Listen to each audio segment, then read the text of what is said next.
Hello everyone, welcome to CPPR Dialogue on implementation of street vending laws in India and where it stands now.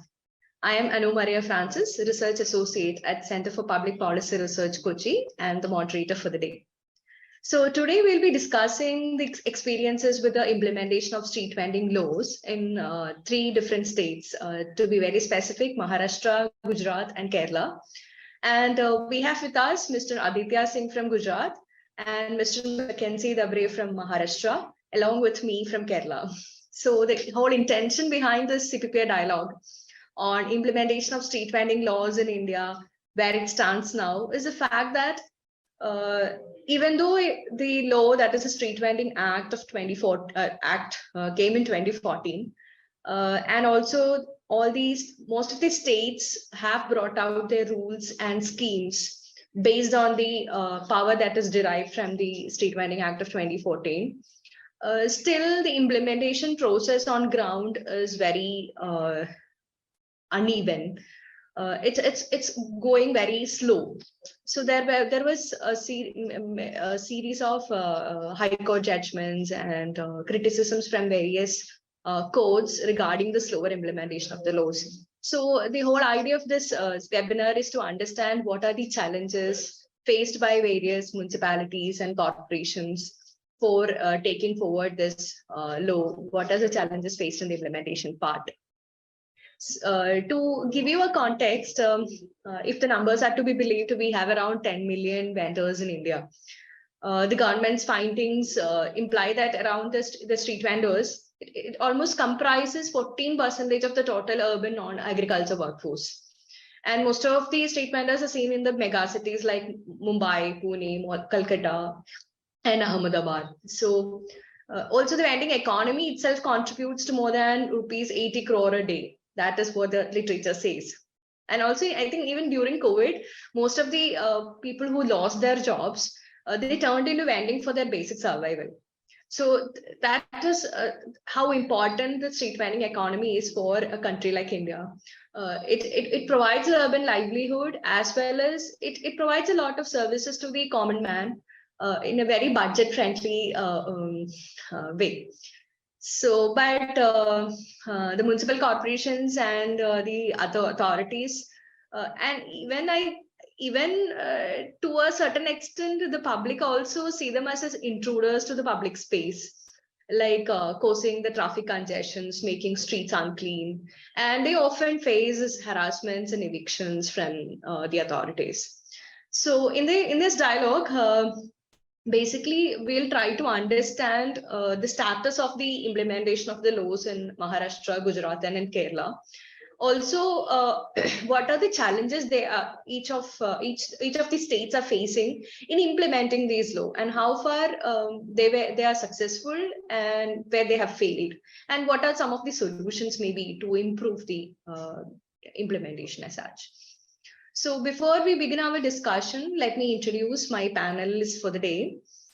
We have with us Mr. Aditya Singh. He's an architect and a development professional who leads an organization called Abad, which is based in Bhuj, Gujarat, India. He is also an accredited green building professional and holds a master degree in sustainable development and climate change. He is a part of the town vending committee of Bhuj municipality, and also he has designed and implemented a model vending zone in Bhuj through a very participatory design process. So he's a very apt person to talk about how the implementation is being done in Gujarat, especially in Bhuj, and about the street vending culture in Gujarat.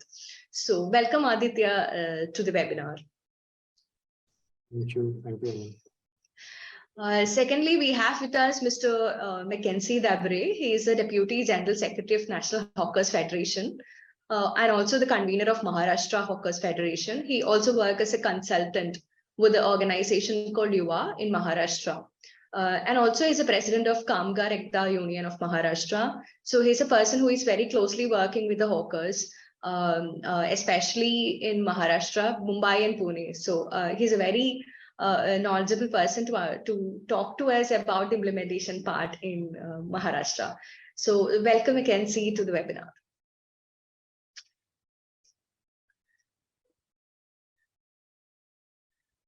So before starting the conversation, for the audience who are unaware of the law, I'll give a very short brief about what the law is about.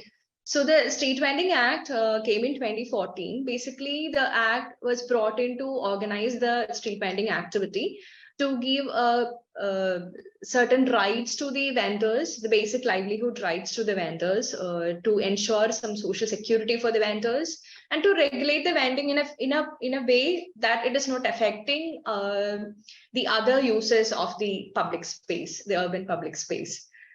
So there is a institution called Town Vending Committee, which is being formulated or established under the law. And the Town Vending Committee consists of both officials and non-officials. Officials in the sense they have members from police, they have members from the planning committee, planning department, town planning department, they have members from the municipality, and also there is a representation of the street vendors as well. So it is actually, the TVC is designed in a way that there is a participatory process in the survey of to understand how many vendors are there in an area, to give to determine the vending zones in an area. So these are some of the powers they have. They'll recommend all these things to the local authority and ensure that the vending space is properly designed and the vending activity is properly organized in a particular municipality or an urban local area. So to start with the conversation, I think we'll start with by assessing the status of implementation of the law. So I think let's start with you, Aditya. I assume that you are in Bhuj now. Are you? So actually, right now I'm sitting in Ranchi. I have Okay. a visit here. So I Okay. was in Bhuj last week. But now I've just traveled, just after the cyclone, I traveled to Ranchi for a field visit. Okay, great. So, so could you please give us an idea about the vending culture in Gujarat? Like which are the major cities where we can see a lot of vendors? And also how far the state have implemented the laws? Is there a rules and scheme in place? Are there functional town vending committees in Gujarat? So Gujarat has a very vibrant street food culture, and that kind of comes forward through street vendors. In any city you go, you'll find street vendors till midnight being there. There are night markets where and especially the bigger cities like Surat and Ahmedabad, there's this whole culture where you might find a Mercedes vehicle starting in front of an omelette street vendor at 1 in the night. So that's the kind of culture we have. And the laws started beginning to roll out in 2015, 2016. I'll briefly explain how the municipal structure is present in Gujarat. So it's quite centralized. So most of the operation approvals happen through Gandhinagar, which is the capital. And even the municipalities have local headquarters. So they are zoned together geographically. And for example, Bhuj answers to Rajkot, Commissioner of Municipalities. So various zones are divided, and these zones are all the municipal chief officers and the mayors. They inform the local regional commissioner of municipalities, who then communicates with Gandhinagar. So Kutch basically falls under Rajkot municipal zone, and that's where it reports. And it is a very new thing that has happened in the last 4 or 5 years, which is also important because it coincides with the implementation of Street Vendors Act. So the implementation actually began even before the act in 2014. There were notifications in 2013, I think in response to the Supreme Court judgment of 2013. So there were notifications of different kind of notifications that Gujarat state government was issuing to municipalities, which included formation of the SU-SV component of NULM, the support to urban street vendors, which kind of talks about social security, financial support, etc., even health support. So that had started to happen, but the municipal bodies weren't aware, especially the smaller ones, weren't really aware how to really go forward with it. So In 2016, finally, the government started notifying certain piecemeal aspects of the Street Vendors Act. So none of the municipalities really had the whole picture of what is happening. But the first notification came which asked the municipalities to constitute a temporary town vending committee. And the temporary town vending committee should have these members depending on the size of the municipality. Which was in smaller cities like Bhuj would be incorporated by the collector, the district collector. And so that happened. But we were already as an organization working with street vendors. We were actually in touch with National Office Federation also, who were helping us out.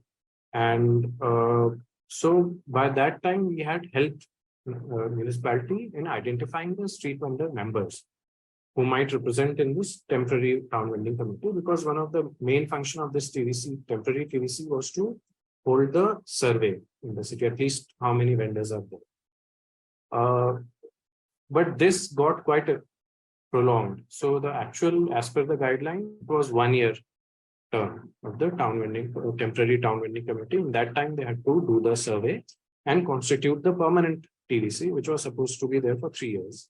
But this temporary TVC only lasted for 3 years.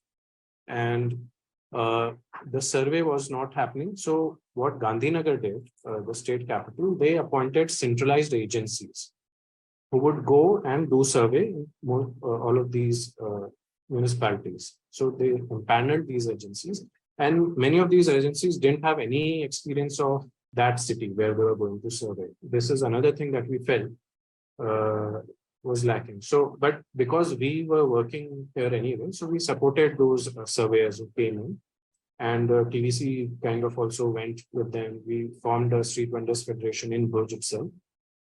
They assisted them.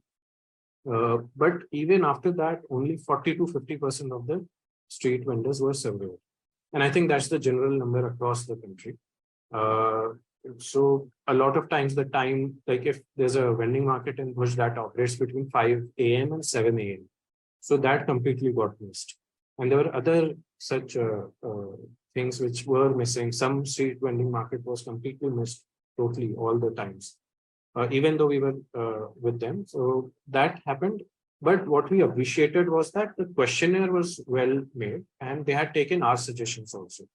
That what do you survey, what time, what place, everything should be there. And in one zone also, they were giving, in survey, they were showing maybe 2 or 3 vendors on different times. So that was a good thing happened, even though the survey was not complete in a sense.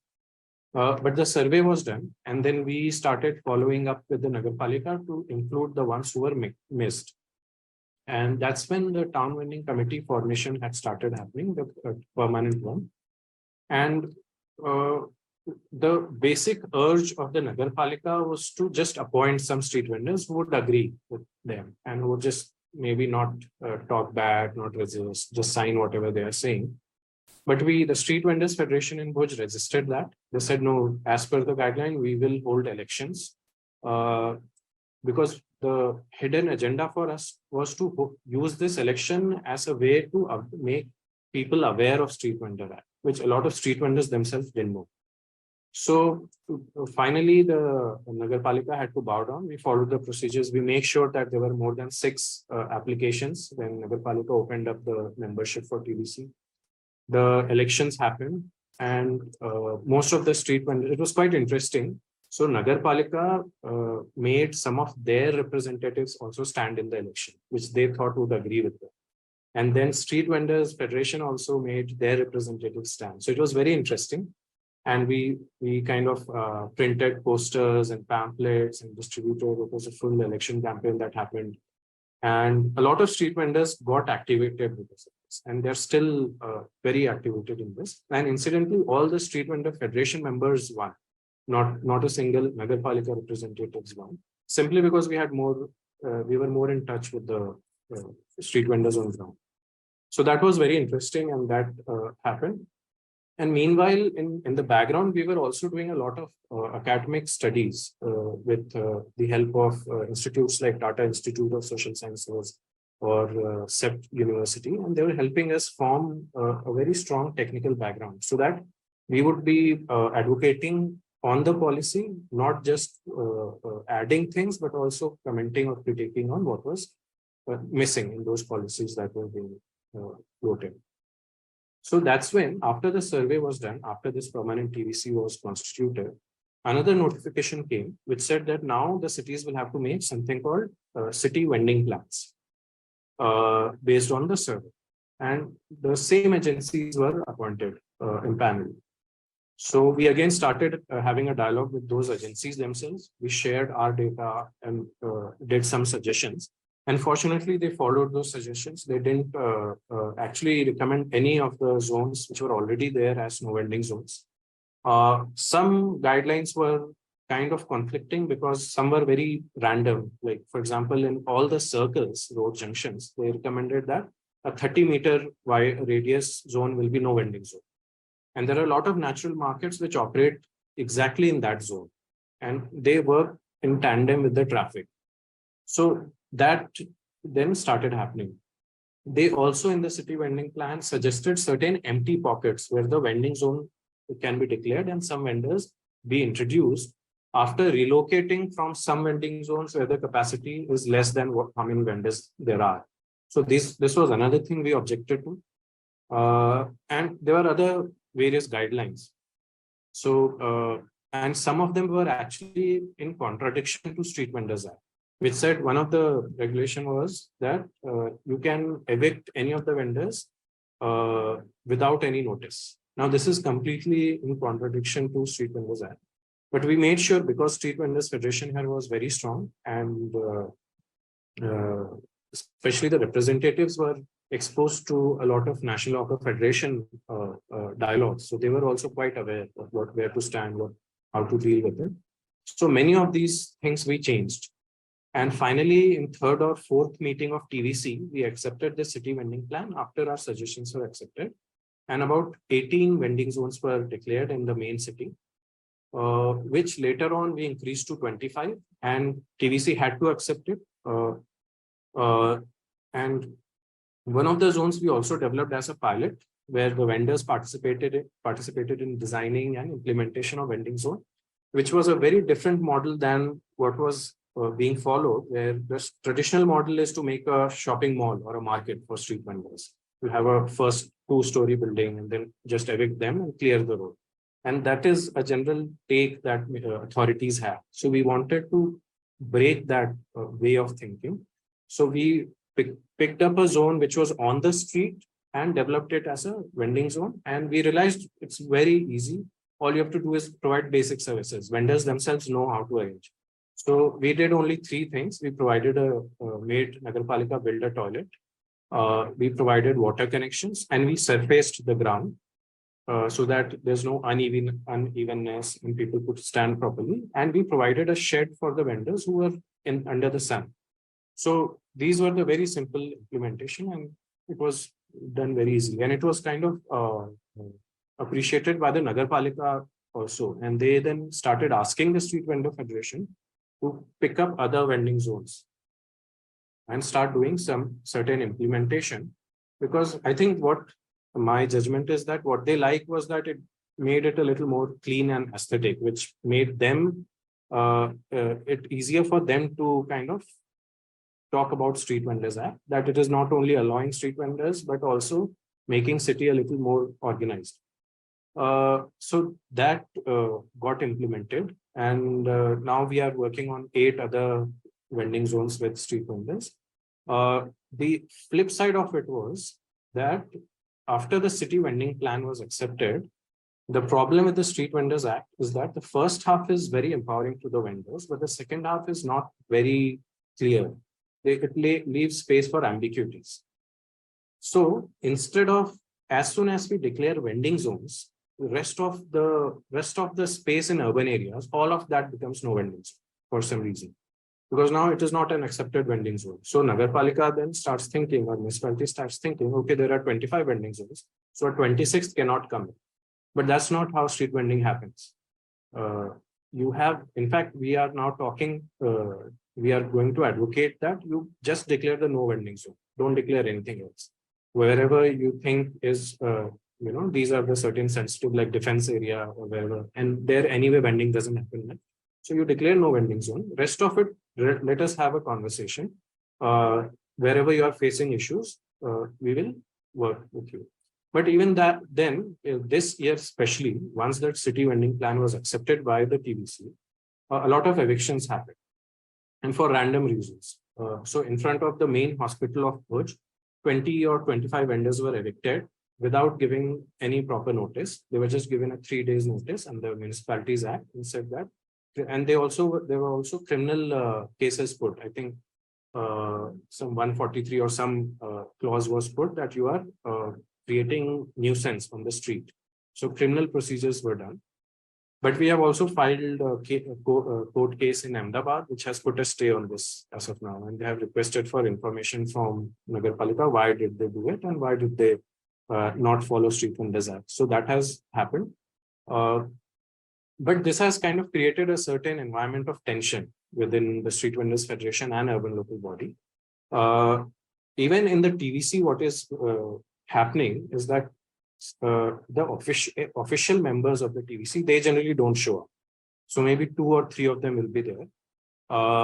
And in fact, one of the meetings, last meeting, there was not even a quorum, and they issued no vending zones and started evicting people based on a TVC meeting which didn't have quorum.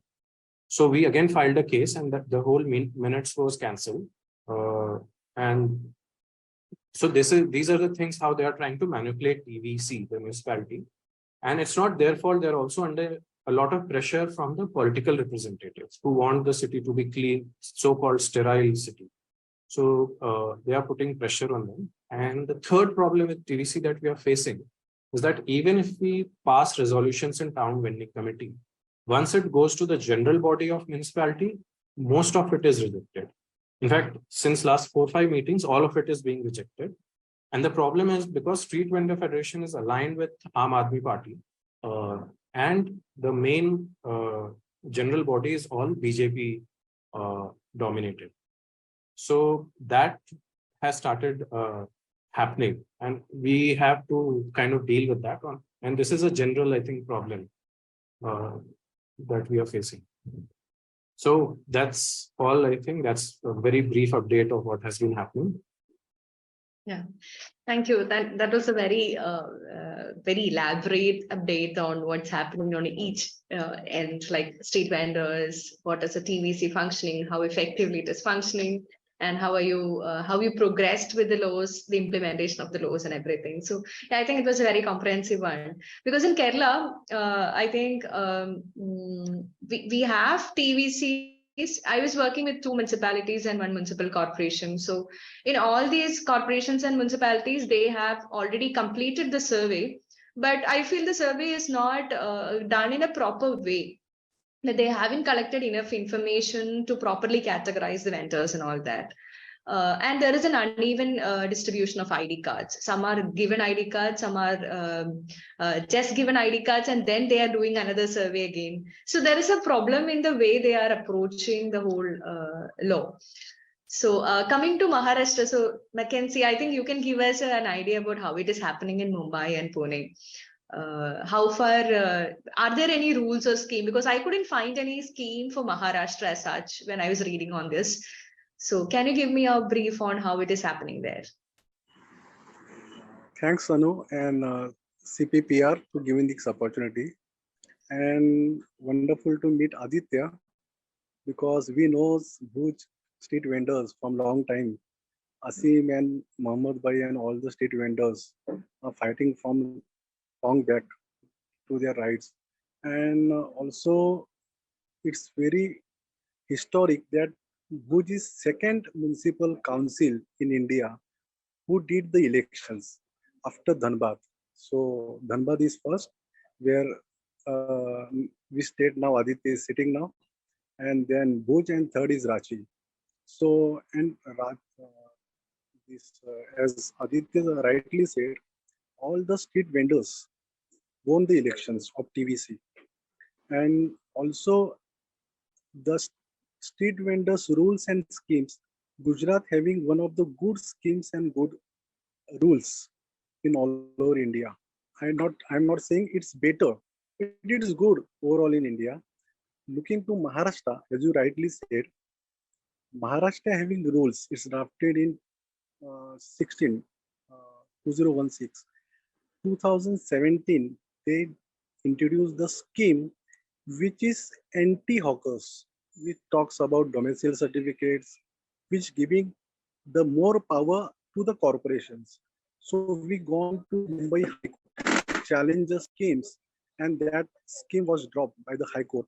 After that, last 6 years, we are fighting to have scheme for street vendors. But you know, the BJP lead government of Maharashtra, they are not giving that much space to street vendors of Maharashtra and not giving that attention to have scheme for street vendors. But with the help of National Workers Federation and the Human Rights Law Network, we did lots of consultation. Also had study of different schemes of different states, Kolkata, Jharkhand, Ahmedabad, and Patna, and drafted one model schemes for Maharashtra, and which we have submitted to Maharashtra government as well as the state urban renewable missions that we have submitted, livelihood missions. The street vendors is the life of Mumbai. As we know, we all knows the Mumbai Vada Pav or Mumbai's street vendors or the streets of Mumbai, which are full of street vendors. And it is basically start with the organized sectors. As we know, Mumbai is very much famous for mill workers. And for these mill workers, these street vendors, basically afternoon time, the vada paos or the chapati and sabji, which was quite famous maybe 40, 50 years back. And after that, because it's a financial capital, Mumbai itself having more than 3 lakhs of street vendors. Now going to state, city by studies, Mumbai Municipal Corporations did survey in 2014. The most surprising thing is that, as you rightly said in your Kerala example, Mumbai Municipal Corporation did survey only for 20 days and they found 99,000 street vendors. And after finalizing the list, they submitted the report to High Court and state government saying that Mumbai having only 17,000 street vendors.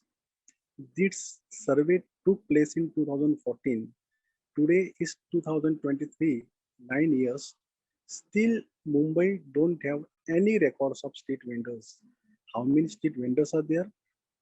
What happened with the rest after 70,000? What happened with the rest of the street vendors who have submitted, who have filled their forms for street vendor survey? That is inbox, that is not introduced. And also, you know, Mumbai space. So Mumbai, most of the cases having in High Court and Supreme Court. One of the case, the judgment given in 2017, which is very much anti-street vendors law, which basically saying that from railway station, from bus stand, from any public spaces like schools, hospitals, or religious spaces, 100 to 150 meters, street vending is not allowed.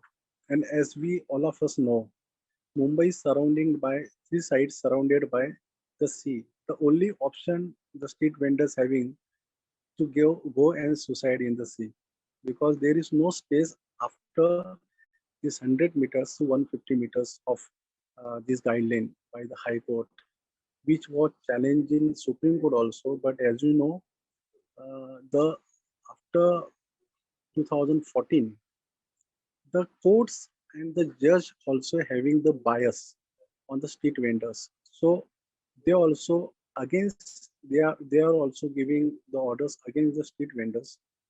And still Mumbai Municipal Corporation didn't had any kind of actions after this survey. Still people are demanding for the survey. the new survey, because according to the act, after 5 years you have to take new survey. 2014 survey was taken place. So 2019 they should have a new survey. But still they don't have any kind of survey. They didn't have any elections for the TVCs, and still there is 8 members TVC which was selected by the Commissioner of the Mumbai Municipal Corporations. So the saddest thing is that in all over India, the PM Sonidhi scheme, which was huge, uh, was widely used by many cities. But Mumbai city, one of the city in India that having only less member of having PM Sonidhi schemes, because Mumbai municipal corporations, the officers and politicians are not ready to give space for state vendors. The politics behind this I will speak later. Another example we will give the city of Pune, which is a educational hub of India and also a cultural city of Maharashtra. There also 2014 the survey was taken place. Pune having around 60,000 of street vendors. Out of that, Pune Municipal Corporation said that they are having, after survey, they are having 28,000 of street vendors. But city don't have that much to accommodate these all street vendors. So they have given the identity card and the vending certificate for 20,000 street vendors. Like in Delhi, odd and even car, because of pollution, car having odd and even. In Pune, the street vendors also having same scheme. So 10,000 people will give service in Monday. So Tuesday another 10,000 will give. So this will not regulate the street vendors in the city. Also, Pune's TVC, the election was took place 8 months back. There was one selected TVC, but after that, after so much fights, last 8 months back, there was a TVC election was took place, and where 8 members from Street Vendors Union won the elections. The surprising thing is that every municipal corporation, the commissioner of the municipal corporation has to take TVC meeting within a month or maximum yearly 4 TVC meeting they have to take. After this election, last 8 months, TVC members are still waiting to have this meeting. They have submitted several applications and taken objections to the commissioner to have this TVC meeting, because now they are the selected members. Still, there is no meeting, and now TVC members are coming to challenge this in Mumbai High Court. So, High Court and the court matters and the fighting still are in many cities of the Maharashtra. Maharashtra is one of the states, maybe you know, they are having 2 laws. It's called Article 333, IPC 332 and IPC 353, obstacles in government work. And within that, you don't have, it's the offense, you don't get the bail for 15 days. And the punishment is up to 5 years. Mumbai, the city of Badlapur, the city of Panvel, these all are the municipal corporations. The city of Pune, city of Aurangabad, the city of Pimpri Chinchwad, which is nearby the Pune. More than 10 to 15 street vendors was arrested under this act, under this IPC, and only because they are protesting to have their TBC meeting, or either to stop the evictions, or either to have survey in their area. And for that, they charge under these 2 sections, which was not available, and many of the hawkers are in jail for 1 month, only only to survive or only to have their business. If they protest, if they raise voice, the officer use this article, and which is this article only in Maharashtra it's non-bailable. in 2016, before 2016, it was available. And in 2000, after 2016, it was not available. And because of that, the struggle of street vendors is very much weak in the Maharashtra. Now, Maharashtra, if we see, there are 27 municipal corporations and more than 350 municipal councils. Only four municipal corporations and councils having the elected TVC committee, which was happened in last 8 months. Rest of the state, the rest of the municipal corporations or the municipal councils even not did the survey. And because High Court and the Supreme Court given order to Maharashtra government to have the survey and the TVC of the street vendors, now whatever data they are having throughout the PM Sonidhi, the municipal corporations and the state governments trying to have the TVC elections. Example, if we give the example of Panvel Municipal Corporation, which is near to Mumbai, Navi Mumbai area, the election was took place last week. The city having 25,000 street vendors. Surprisingly, only 1,700 street vendors was eligible for voting. Only 1,700 street vendors, and they have to elect their members.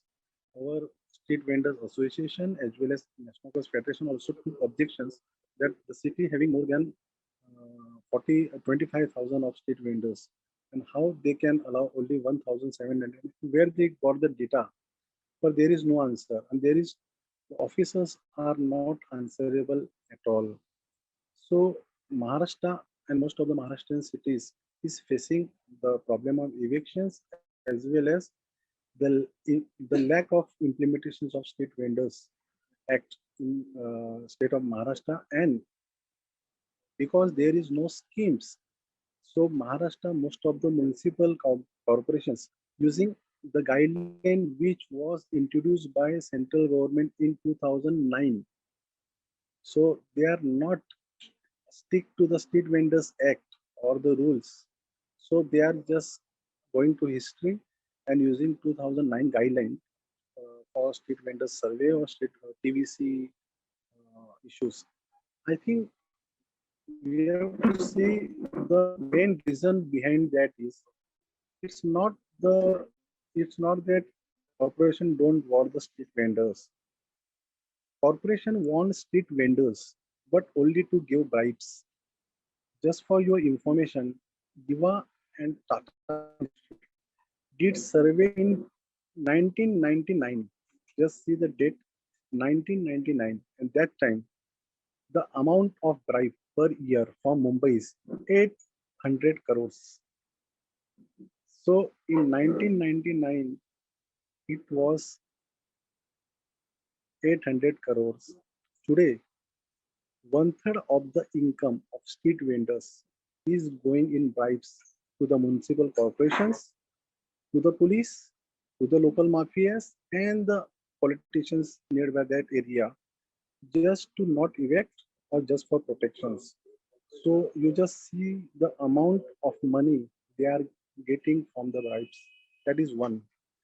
Second, and the most important, because of TVC, the municipal corporations officers, the police, and the elected member of TVC having the same power in decision-making process. No one officer don't want any street vendors will sit front of him and ask question. This may not, this may be, you think that may not be possible, but yes, the officers don't want this kind of, because they're having their ego, and they don't want the street vendors will sit in front of them to have TVC meeting and ask questions. That power they don't want to give to street vendors, because of TVC, street vendors also having the decision making power. It's a decision making body. So because of that, as I said, the example of Pune, last 8 months, elected town vending committee is waiting for meeting, but meeting is not taken place. Only the reason behind that, because TVC having many roles. TVC is the soul of this act, where the street vendors, new street vendors survey or hawking, non-hawking zones, or the identity card or the evictions, every decision has to taken place in the TVC, and that the municipal corporations and administration know very well. Third, as Mumbai and Pune and these nearby areas, or Maharashtra, most of the areas are very much growing rapidly, or the where the means the street vendors having the markets, so the space, that space is very precious space, and the municipal corporations or the local builders or the different kind of malls, they want that space, and without street vendors they don't have to get the business, or in the name of city beautifications they are trying to evict the street vendors. They don't want street vendors in the cities. Like Mumbai corporations, Mumbai having many kinds of infrastructure projects is going on. It's a bullet train project, it's a coastal road project, it's a metro rail line projects or trans harbor projects. There are many projects, and within that project, they are using the tool to evict the street vendors, because as a price of that area where street vendors is sitting, that is very much higher, that is very much precious, and they don't want any street vendors to use this place to have their income. So they are trying to evict street vendors from that area in the name of high court orders, which was given in 2017. And the important, and now today, if you see, not only in Bhuj, not only where the Aditya is sitting, Ranchi or in Mumbai, because of G20, now till September, you will see the huge evictions in all over Indian cities, as the government is not ready to accept that street vendors or this low income group or low circuit economic group is the backbone of Indian economy. In Corona or in during the lockdown, this agriculture and this low circuit economy save the economy of India. But these politicians are not to accept this, and because of that, because of G20, they want to show Indian city how Indian city is developing, and on this name, they are trying to evict the street vendors from all the cities, and they are doing the beautification. The surprising thing is that the PM Sonodhi scheme has given clear guideline. After getting this PM Sonodhi certificate, these vending certificates, you cannot evict street vendors at least for 1 year. I have plenty of examples. We have filed cases in court also. After getting the PM Sonidhi scheme certificate, within 15 days or 1 month, the street vendors are evicted from their place. And this is not because they don't want uh, street vendors. That reason is there, but because of G20, they want to see how Indian cities are vibrant, how Indian people are now growing. There is how Indian roads and the nearby roads are like smart cities. So in that record, all the cities now facing the evictions, and because Maharashtra having lots of municipal corporations, big cities, so everywhere we are now seeing the huge rates of evictions also taken place in most part of the India and Maharashtra. The last and very important about this, after COVID, if you see, the 40% of street vendor business was captured by this online market, by Okay. Zomato, by Swiggy. Amazon, by Swiggy, or whatever. This was a trial or pilot project was maybe introduced during the lockdown, how without street vendors can also we will give service to the people. And most surprisingly, this GeoMart or the Swiggy or the Zomato are giving competition to the street vendors, getting lot of loss. Amazon itself invests 60,000 crore rupees for 5 years in this low circuit economy. Only thing is that today they are not getting any kind of profit. But in history, we fought with the malls because mall having huge investment. So mall cannot compare. We are not compete with the street vendors because street vendors don't have any kind of investment. In context of this digital platform, there is no structure there. You don't want any kind of big showrooms. Only you want the delivery boy who will give delivery to the related person. So there is less investment and the market is bigger. And that is one of the challenge the state vendor is facing. And state also, government also promoting this digital platform.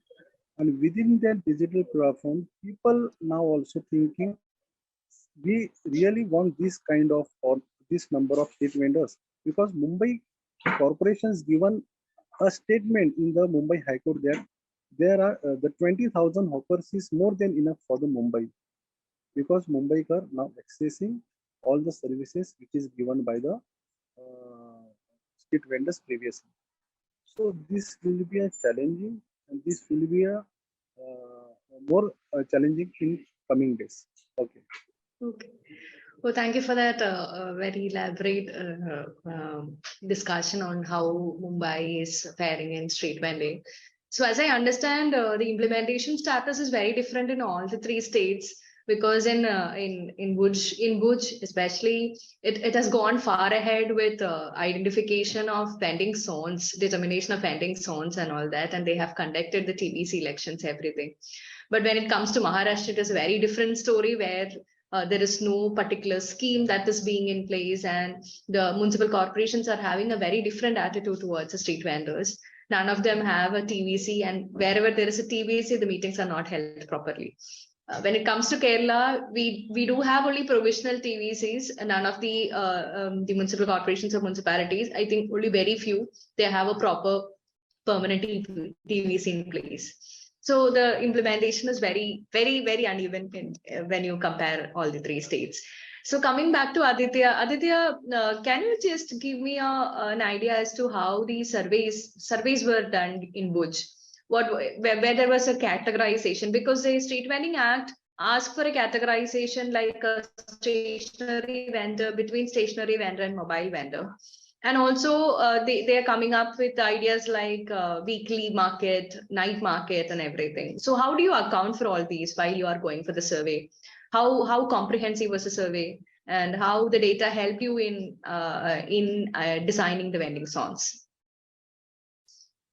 Yeah, so it was, I mean, the questionnaire that was prepared and the one that we also kind of contributed to the agency that was doing the survey included most of these categories.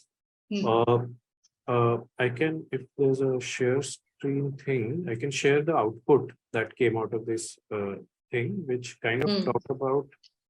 So there were, I think, 20 or 25 kinds of vendors. Okay. Based on the goods that they were selling. There was 3 kinds of categorization: stationary, mobile, and both. So there were some vendors who were stationary for some time and then mobile for some time. So that was captured. And of course, the timing of the vendor. Like what is the time that they operate. So these were the basic criteria of the questionnaires that in the questionnaires that were covered. And that based, and this is something that was written in the iCard that was issued after the vending certificate. So that's how it was done. When the vending zones were decided, that also it was decided by the Gandhinagar state government appointed agency. They basically whatever vending zones that we had indicated to them, they made them vending zones. And they considered the idea of natural markets also. So most of the natural markets were considered as vending zones. So this is how it happened. Where they went arbitrary was then the detailing of it, where suddenly some meters has to be non-vending zone from the circle. Or so this is where the arbitrariness came in. There was no justification of why 30 meters, why not 25, or why not 45. Okay. So that was kind of random. That we are still questioning that with the municipality. So what do you think would be an ideal way of going about it? Like when you determine the vending zones, generally, I think the Street Vending Act talk about to discuss the intensity of the footfall, the road width. So they give us a lot of factors as a principle that has to be kept in mind while determining the vending zones. What do you think would be the apt way of going about it for determining the vending zones? Yeah, so I think I'm not so sure if width of the road is a very important factor. It's the right of the way, which is the remaining. And we have to understand that in urban planning, when you look at it, these are the small windows in the city which are available for the informal setup to happen, which is migrant housing, slum housing, street vending. All these happen in this small piece of land, which is kind of in between things. So they're not road yet, but they are in margins. So, or on footpath. So that width of the road, I'm not so sure how essential that is as a marker. Often the wider roads have lesser pedestrian or lesser footfall of consumers, simply because it becomes a more high moving, high speed area. And vending is more conducive in areas where you have a slower moving traffic, where people can stop. There's a lot more footfall, where people can walk. It is more walkable. A walkable city will have a far better vending zones than, say, really super fast highways. Yeah, so I think the road width is not very clear why road width should design where or what is the width of the vending zone that should be there. You can categorize things like if the road is so much wide, maybe you have this much, this kind of vending, if it is already happening, should be promoted or should be seen.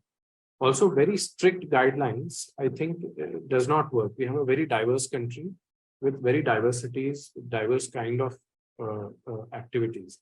So instead of that, why not we decide instead of very strict number-wise guidelines, but a certain way of handling things, empowering the TVC a lot more to really take decisions like these, that how much vending will happen where.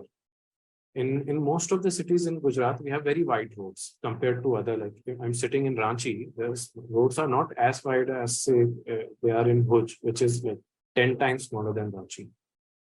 So that a blanket idea of this is the way, this is the vending that will be allowed is something that I don't think is very grounded to what actually happens. Is the hardware that is there on the edge of the street, which is far more important. Doesn't matter how wide the road is. If you have those apt hardware, by hardware I mean you have a blank wall, you have a footpath which is wide enough and the vendor can use 1/3 of it. So these are the things that become very good for vending. Instead of deciding, oh, this is a 20-meter wide road, so this will be happening. And if it's 3-meter wide or 4-meter wide road, you don't allow vending. That doesn't make sense. In a lot of old city areas, you have narrow roads. You still have vending and you still have traffic which is managing through. So that way, I think we should be looking at it in a more humane way rather than a more infrastructural way.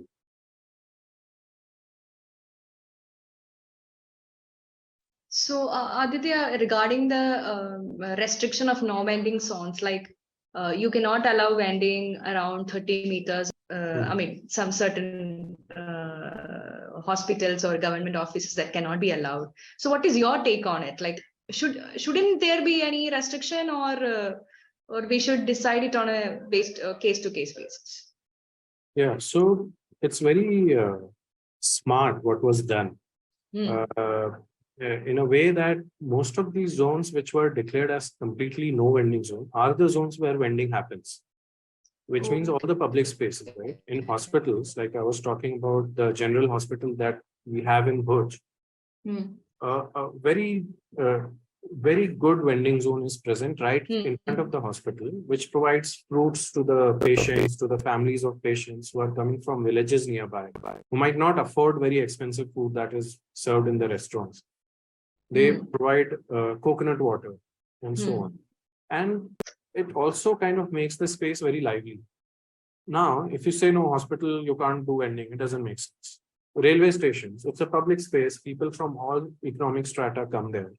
There are people who might not want to depend on the catering agency that IRCTC is running. They might want to have just 10 rupees vada pav somewhere. Now, if you declare that no, you have no vending zone in railway stations or around it, it doesn't make sense at all. Similarly, schools and so on. So I think, especially, I mean, and of course, we also accept that there are certain regulations that should be respected. Like for hospital, there should be enough enough width of the road available for emergency vehicles to pass. And that I think is something that street vendors are aware of. They're not going to obstruct or do business to obstruct emergency vehicles.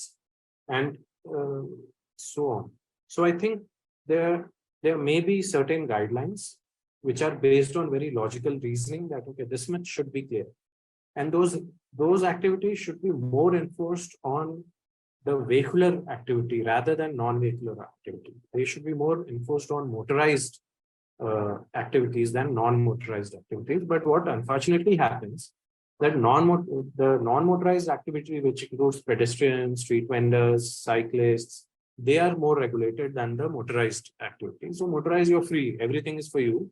Rest, whatever is remaining, the others should take, and that also under these regulations.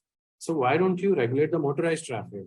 That okay, no, you can't park here, you can't drive. You have a limit on vehicles that a city can really allow people to buy. I mean, these days you have those. The size of the vehicles are increasing, and it absolutely doesn't make sense. So why not focus on really regulating that? Also looking at the issue of climate change, where these motorized vehicles are usually responsible for so much emissions. So that's where you see the law, when I said that the first half of the Street Vendors Act is very empowering, but the second half somehow falters and kind of cancels the first half. In fact, I was talking to one of the advocates also participated in formulating Street Vendors Act. He also said that they had to do it because they had to balance it out. I don't know what balancing out means, but that's what he said. And then if you just look at Street Vendors Act and forget what the vehicles are doing, what the traffic is doing, it's a very isolatory way of looking at it. So in summary, I mean, there has to be certain laws and regulations, but they should be more influenced on the vehicular space, the motorized space of the road, rather than the non-motorized space.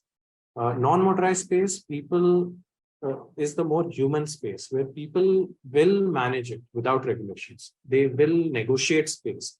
The pedestrian will negotiate space. The street vendors will negotiate space. The cyclist will negotiate space.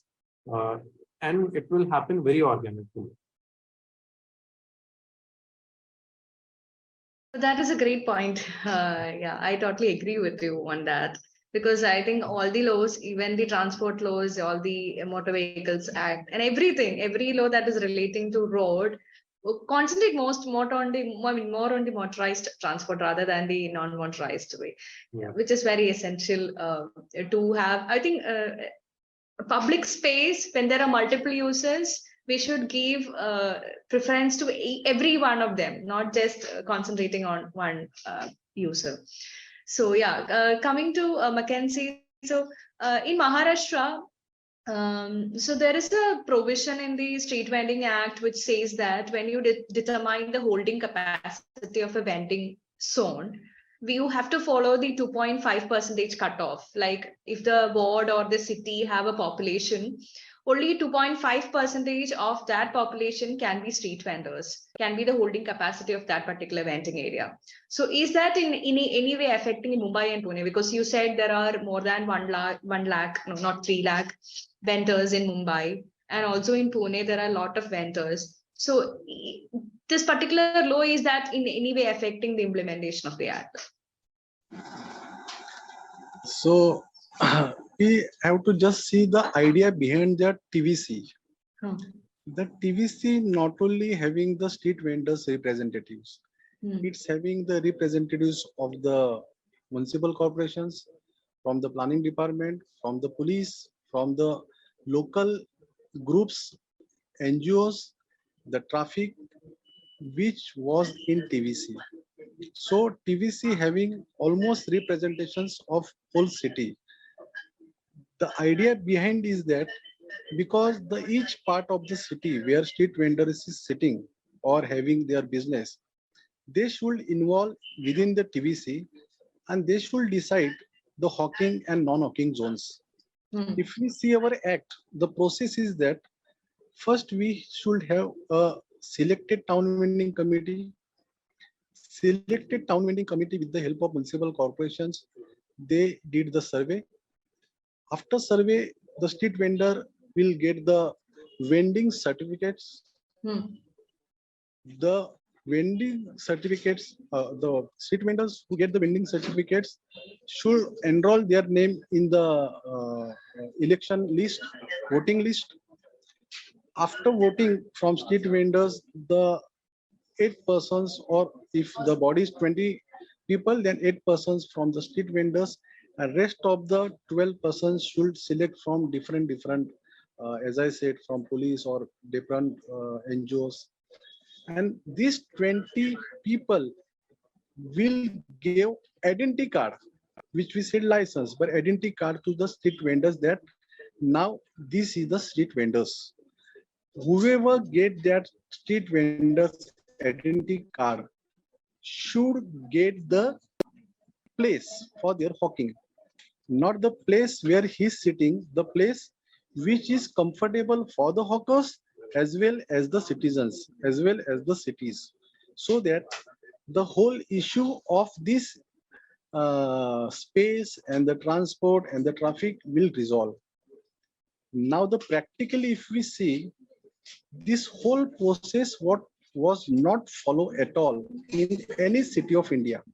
Example, the article 3.3 of Street Vendors Act clearly says that before having this whole process, there should not be evictions. Aditya and Anu, you also will appreciate, you will also say that yes, many of the city did the survey when street vendor also facing the eviction, same time they are having the survey. Mumbai, one hand they are having survey, second hand they are having the evictions. So like that, if the issue of street vendors, it's not that much big like Mumbai. If you see the example of Kolkata, they are having only 6% roads. Still, there is no issue of evictions and no issue of focus. Mumbai having the more space than more roads or more transport systems than Kolkata. So if Kolkata only 6% roads having in Kolkata having a space for street vendors, every footpath, 1/3 of footpath is given to street vendors. It's quite possible in rest of the India or most of the cities of India, including Mumbai. Mumbai commissioner and some officer visited the several European countries and Singapore and like that developed countries. What they did, they built many skywalk in Mumbai. If you see, not 1% of Mumbai population using that skywalk. So they having plenty of ideas about the Mumbai, but they don't have any idea or not ready to accept the idea of street vendors. See, Mumbai having many markets, many gardens. Nearby the railway station, there are many parking areas. Nearby the railway station, there are many open spaces, or the BST, the one of the best transport system of Mumbai, they having plenty and plenty of space. Why should not we have the underground market like Delhi having the Cannot Place? Or or like skywalk. Why should not we give this kind of facilities to the hawkers to have one floor or like skywalk, the space for the street vendors? Or there are many areas where street vendors can accommodate easily. If we see the example of the A ward means South Mumbai, where most of the corporate companies having their offices. If you heard the name of Fashion Street or the Khau Galli, one of the best place in India where you will get good coined up cloth, many kinds of books and the food in Khau Gallis. That is going on from last 30, 25 to 30 years. There is no problem at all for hawking. Then why it's having problem where government don't want any hawkers? So if you can identify few footpath which is bigger and we don't have any problem with the traffics, so then you can resolve the problem. But the solution which Mumbai Municipal Corporation is having, or most of the Maharashtrian cities having, because of traffic, in the name of traffic, because the vehicles are increasing, they are expanding the road. After expanding the road, the footpath is very less. If you see the footpath of Mumbai or nearby cities, it's very, they're having very less footpath. Now, the who is more problematic? The footpath was acquired, yeah, is acquired by the street vendors. Street vendor was there from last 20 years. He was there for last 25 years. The road was widening today and day by day. Then how can street vendor will be a problem for the traffic, for the people, for the pedestrians? So thing is that municipal corporations having many options to resolve this problem. And as you rightly said, if they can use not 2.5, 1.5 space of the Mumbai for the street vendors, I am saying very promisingly, if they use 1.5% of space for Mumbai street vendor, the street vendor issue will resolve today itself. But what they did, they built 15 storage building, a hawkers plaza. The 15 storage building, it's not in America also, it's not in Europe also. European also the footpath where they're having the street foods. But Mumbai having 50 storage hawkers plaza. Now today it's empty and Mumbai Municipal Corporation is saying street vendors are not ready to sit in the plaza. They don't want the space. So the issue is that if TVC, with the help of these street vendors and all the TVC members, if they really sit together and decide about this space, the 2.5 space or the space of Mumbai, the Mumbai street vendors issue 100% will be resolved. Only the need is that they should have willpower to resolve this issue. As I said earlier also, no one want to kill the hen which is giving the golden eggs. And today's street vendors, who is giving not only bribes, who are the major chunk who will attend the rallies of political parties or who will help any kind of these social or these political groups. They want this power to be insecure. If the security, if the space given to street vendors, these street vendors will not be listened to the municipal corporations, all the politicians.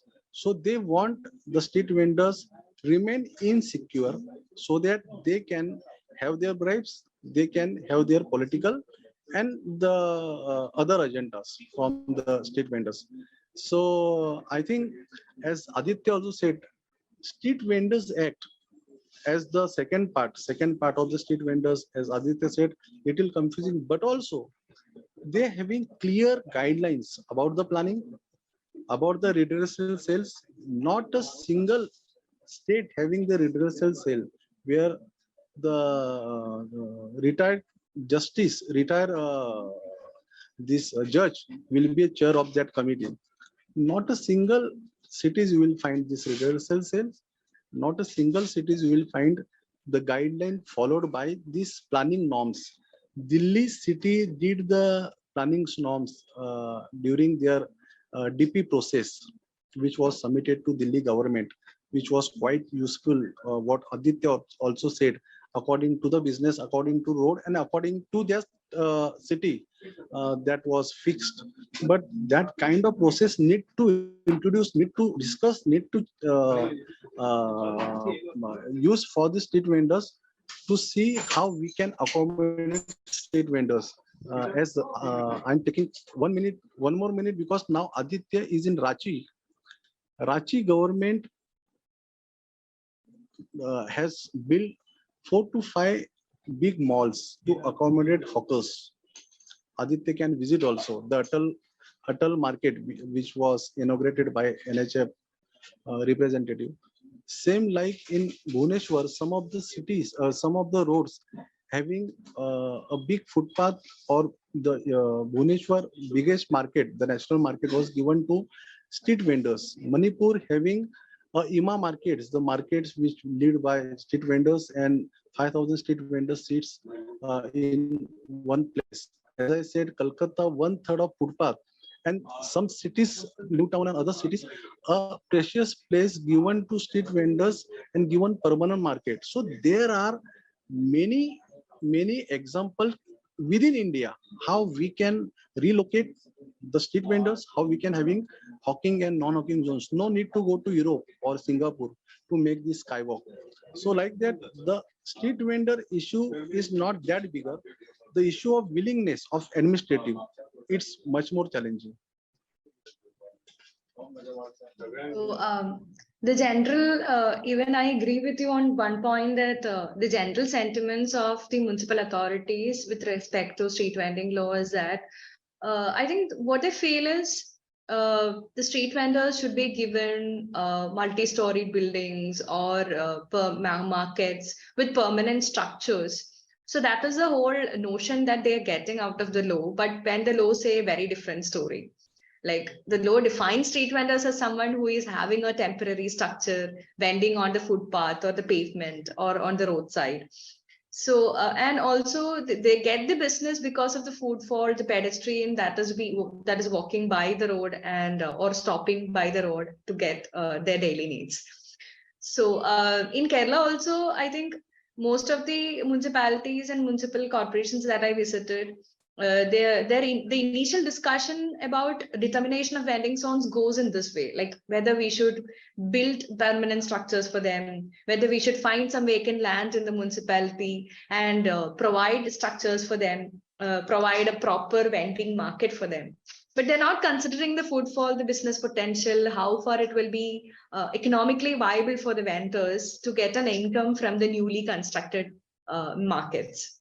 So yeah, that is something which I also found very interesting when I was visiting the municipalities.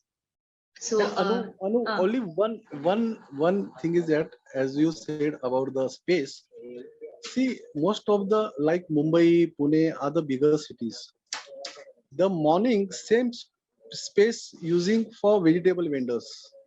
After same space was using by the food vendors. Food vendors. And evening same space once again used by either food vendors or either vegetable or fruits vendors.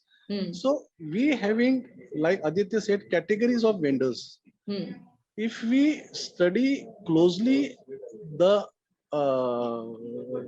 street, the special street, the street where street vendors are sitting and their occupations, the issue can be resolved very easily. So one space using by 3 different vendors and 3 of us also happy. So that kind of planning also needed, and because of that, TVC need to be strengthened, given space, and decisions should take place within the TVC, not by the commissioner or the municipal corporations, and only TVC only pass the notifications. So TVC need to discuss and resolve these issues, and that's quite possible. So one last question before we conclude the webinar. So the law, the street vending law was brought with an idea that this is for a basic livelihood for the urban poor. So that is the whole idea of the law. And also in the schemes, at least in Kerala scheme, and also I think in Gujarat scheme also, there is a provision saying that the person who is applying for the ID card or the certificate of vending should not have any other source of livelihood. If street vending is the only source of livelihood, then you will be given the ID card or the certificate of vending. But in Kerala, I can see that there are certain businesses which is using street vending as a model and making business out of it. One example would be there is a chai wala, which is a franchisee model, which is I think it just started by one of the Keralites. So they make use of the street vending model.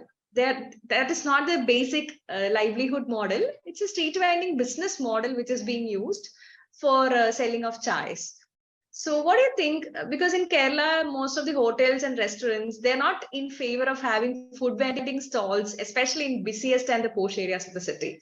They are fighting against allowing vending zones in the posh areas of the city, because what they feel is they are sitting in the they are giving, they are investing more for a space, they're giving rent for the space, they're getting electricity and another ambience, so there are a lot of investment that is going on into it. But when you look at the food stalls on these streets, there is little minimum of investment and they make a lot of money. And also recently many of the professionals are coming into this field, like I have read stories of this IT professionals who do this as a part-time job, like part-time, like a secondary income. They come to the street and sell samosas and make money out of it. And they earn good as well. So what do you think, whether the law should restrict this to the urban poor, those who only have this as a source of source of livelihood, or should we be more open with respect to the street vending? What is your opinion? Aditya, maybe you can start. So I think how Street Vendors Act defines street vendors is basically any kind of goods or services that are being provided on the street. And that is the basic premise of how it happens. We had similar discussions in Street Vendor Federation here and in Town Vending Committee. And a few, it's still under discussion. We are still trying to find a consensus on it. One thing that the street vendors as well as the town vending committee members, they were very clear, is that if shop owners who already have a shop and they put one cart outside on the street, that should not be acceptable. That is something that they are very clear. If there are shop owners who already have an outlet and they're simply occupying space on the street, which could have gone to some other family, then it should not be allowed. We also have within there are also very interesting situations that have come up. So in front of the revenue office, we have some notary officers who sit on the footpath and do their paperwork, and they just have a table and work there. And the reason is that the Bar Council has not given them a space as yet, and they need to work. They have no other space to work. Now, their street vendors have agreed that no, they should be allowed because they don't have any other space to work and they need to generate their livelihood. And most of them also come from the marginalized communities. So that way there is a bit of a consensus that no, we should basically, if someone is dependent on street vending as a livelihood activity, they should be the street vendors. We also have the criteria of income. So, but the problem is that in street vending, if someone is a fruit vendor, that vendor might be earning a lot more than someone who's, say, repairing tires or puncture repair. So that is also what I feel. This is something that we have not discussed, but I feel the income of street vending should not restrict whether someone should do street vending or not. Because in the end, it is a livelihood activity. The more you earn, the better. But of course, if you already have property where you have a shop and then you are employing people to work on a vending cart, giving them very meager salary and making them sell your good and making profit out of it, it doesn't make sense. And that's what TVC, in fact, it is in our minutes also, that the municipality should ask them to close their vending carts and run it and give that to other vendors in that zone. So that is very clear. But also like the example that you gave of a retired judge who does it part-time. Or we also have stories of one family who the person was, I think, a clerk in some of the office, but his son had to do medical. So he resigned from his job and opened a paratha vending cart. And whole of his family, his wife and two daughters, all of them vend parathas. So they are not from marginalized communities. They have a house, but they need it so that they can support their son to do medical. Now, these are the things where I think it should definitely be supported for people, because in the end, we have to understand that it's a livelihood activity, but it is not a business or profit-making activity. So that's the criteria. And it's not very easy to answer that question, but I personally feel that it should be open.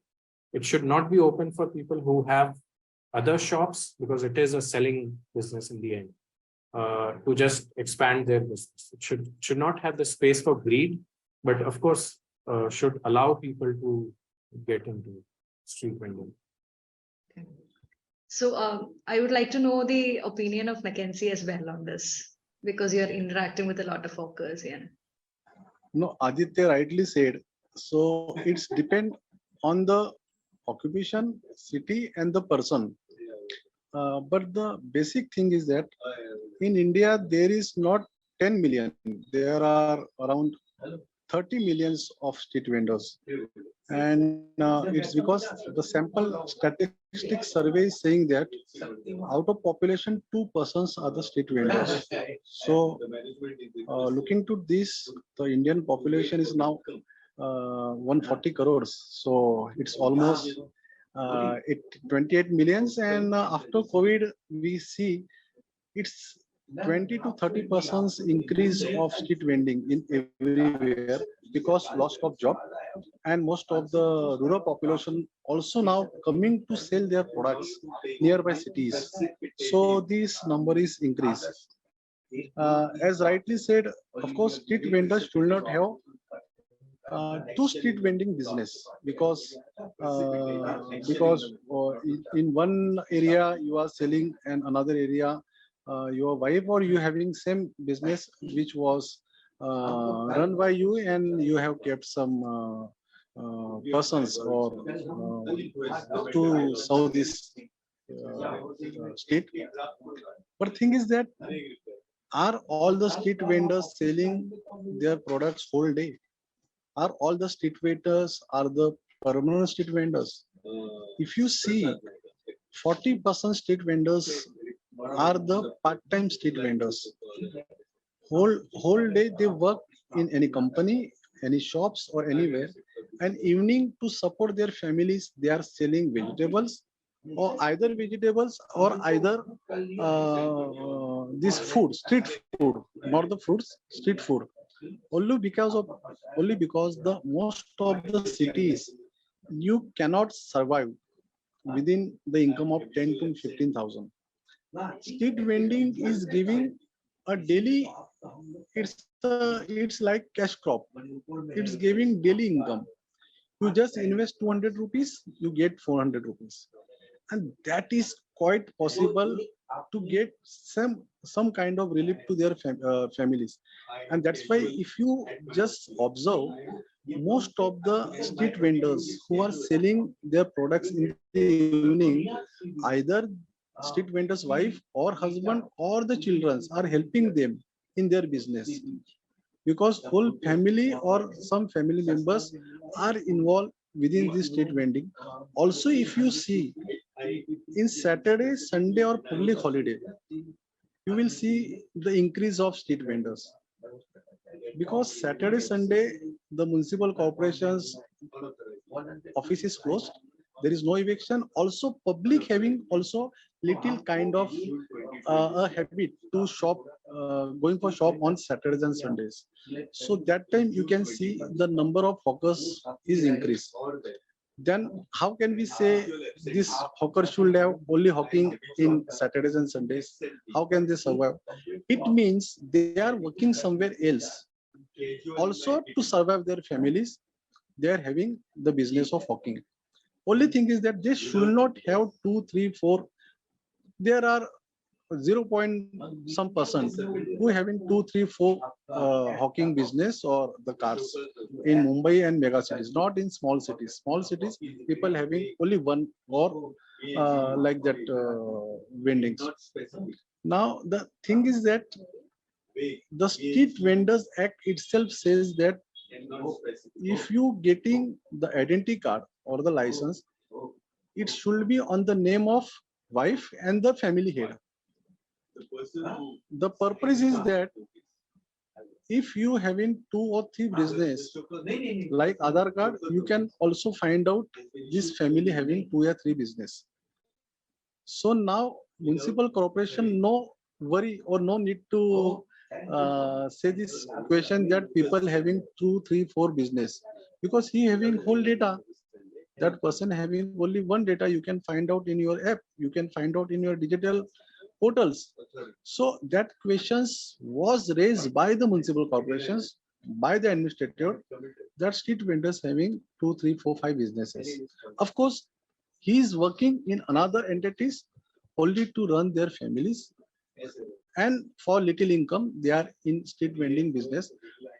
But the number also very high. As I said, 40%, 60% street vendors are doing 100% street vending activity. If we see the vegetable vendors, he has to go to a local market, wholesale market, to get the vegetables. So at least 3 to 4 hours to get the for travel and to get the wholesale vegetables, and at least 4 to 5 hours to sell. So vegetable vendors, it's quite difficult to have part-time business. Mostly women's morning doing this business, and afternoon they are having their household works. Food vendors, of course, evening time they are mostly the part-time vendors. Many are like big street food vendors are working whole day to prepare their items like this pani puri or chaat or vada pav or Chinese. But there are small vendors who are doing the part-time work, and fruit hawkers, mostly fruit hawkers mostly are the whole timer, yeah, doing activity for whole day. So like that we can find out the grocery and the cloth who are selling cloth, most of are the part-time workers working in Saturdays, Sundays, or working days or the evening. So in that kind, we can say they are not doing the same street vending business in different place. Of course, they are doing the alternative business just to support their families, and that need to strengthen, that need to empathize, and that need to address. Okay. Yeah. So as we are coming, I mean, almost closing the webinar, Aditya, do you have any kind of suggestions or recommendations to improve the situation? Yeah, I think it's important for, us and people who are working like CPPR and NHF to create as many models as possible to question these things. We are already doing it, to see that one thing that we have to realize, that our government and governments all over the world, they are fixated with very formal number-wise things. And street vending or many, we also work with housing. In the informal sector, we cannot be fetishizing numbers so much, because that becomes exclusionary. Like when we said, like right now we were talking about whether 2 jobs or 3 jobs should be allowed to street vendors or not. It's same with housing, Pradhan Mantri Awas Yojana. The first thing is that your family should not own any other house anywhere in the country. But how can that be? I mean, the whole idea of slum is because I'm here because I'm getting a job, but obviously my family has a house somewhere in the village. So these are the things that the government has a fixation on. And as people who are working closely with street vendors, we need to create pilots and question this. We will have to become the resistance to these things in whatever capacity we have to, capacity that we have. And constantly, I think government also at certain levels, government also kind of wants to have solutions to many of these things where it becomes acceptable. So let us exploit those things. Let us see where we have opportunities, where we have ways where we can demonstrate things which the government also starts taking forward. We will have to work with the government, unfortunately or fortunately. So we will have to really understand where they are coming from. So yeah, I mean, Street Vendors Act is a remarkable act. It's something that empowers street vendors who were earlier seen as just nuisance, as something to have a place in the city. And we should further it. We should make it more powerful so that really make it a livelihood protection act, so that people go and try to minimize those rules or guidelines which prohibit it or disempower this act, like the things that we just discussed. So, Mackenzie, you have any suggestions for improvement, at least in Maharashtra? Only small 1-2 suggestions. Yeah. As Aditya said, it's really a historic act. But 100%, I am not saying 90%, 100% government officers, including the municipal authorities and the police authorities, doesn't know anything about this act. They should be trained. Government should have a training program for these corporations and the police officers about this act, to aware this act, because today also they are saying street vendors are the illegal, which was a history 2014 onwards. They are not illegal at all. So they need to train on the street vendors act. Second, the institution like you or the NGOs need to have 3-4 pilot studies of different cities, and that need to have more advocacy with the government with that pilot studies. It's on TVC elections or the survey or the different kind of hawking zones, as I said in my discussions, that need to be highlights.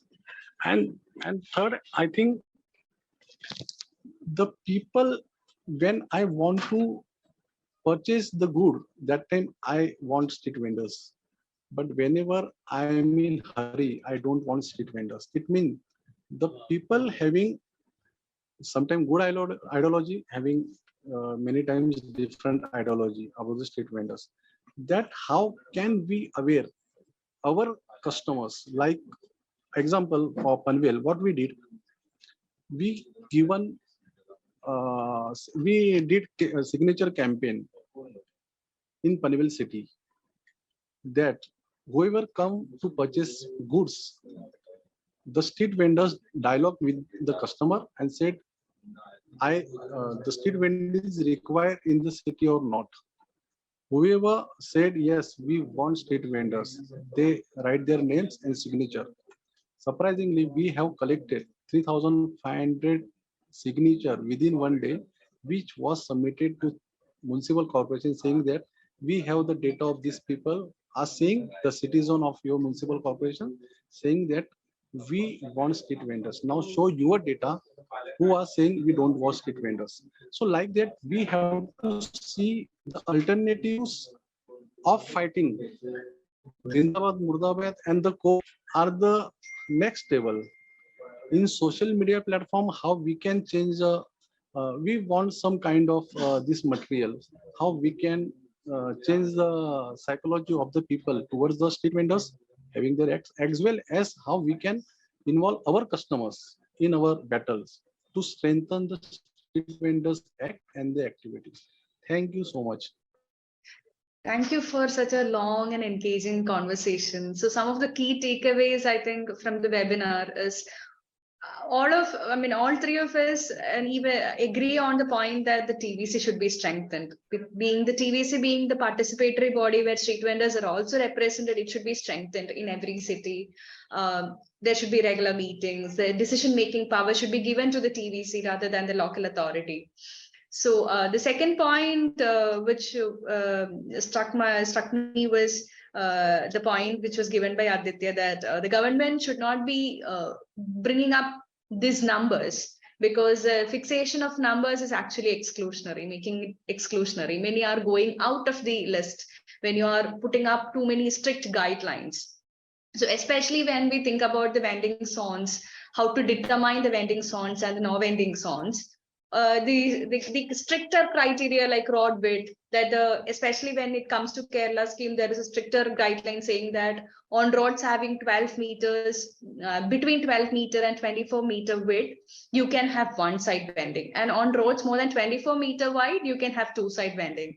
So when you go for the field study, you understand that there are very few roads, as not about the municipal corporations, but in the other city and the smaller cities, there are very few roads which have an average width of 12 meters, which means that then if you comply with the law, where will you plan the vending, where the street vendors will sit?